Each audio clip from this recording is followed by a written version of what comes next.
ایک American writer ہے Mark Twain, وہ یہ کہتا ہے کہ only 2 words of sincere praise can make me alive for 2 weeks. تو اب کہنے کا مقصد یہ ہے کہ کسی کی اگر حوصلہ افزائی کی جائے، کسی کو اپریشیٹ کیا جائے، کسی کو موٹیویٹ کیا جائے، کسی کی تحسین کی جائے تو وہ اس کو بوسٹ اپ کر دیتی ہے، اس کا جو کرنٹ ہے اندر اور بڑھ جاتا ہے. اور یہ ایک لیڈر کی خاصیت ہوتی ہے کہ جو اپنے فالوورز کو آگے لے کے آتے ہیں. آج ہمارے ہاں یہ کہتے ہیں نا کہ کہتے رجال ہے، افراد تیار نہیں ہو رہے، تو افراد پیدا نہیں ہوتے، افراد تیار کیے جاتے ہیں اور ان کو موٹیویٹ کیا جاتا ہے. اور حضور علیہ السلام جو کمال وصف لیڈر سے موصوف تھے، وہ بھی اپنے جانثار صحابہ کو موٹیویٹ کیا کرتے. اب آپ دیکھیں نبی پاک صلی اللہ علیہ وسلم حضرت ظاہر بن حرام رضی اللہ عنہ کیسے موٹیویٹ کر رہے ہیں کہ بظاہر آپ جو ہیں وہ دکھنے کے اعتبار سے کوئی ایکسٹرا آرڈنری پرسنالٹی نہیں ہے، ایک کم قد والے اور جو ہے نہیں سی شخصیت ہے. ایک دن بازار میں جاتے ہیں تو حضور علیہ السلام پیچھے سے جا کر ان کی آنکھوں پر اپنے دستے پاک رکھ دیتے ہیں.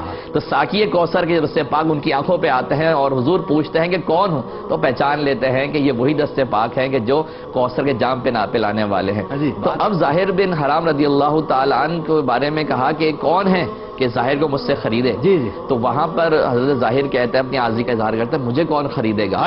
تو حضرت نبی پاک صلی اللہ علیہ وسلم کو موٹیویٹ کرتے ہوئے، کرتے ہوئے ارشاد فرماتے ہیں کہ اگر لوگوں کو تمہاری قدر جو اللہ اور اس کے رسول کی نگاہ میں معلوم ہو جائے تو یہ احد پہاڑ بھی دے کر تمہیں خرید لیں گے.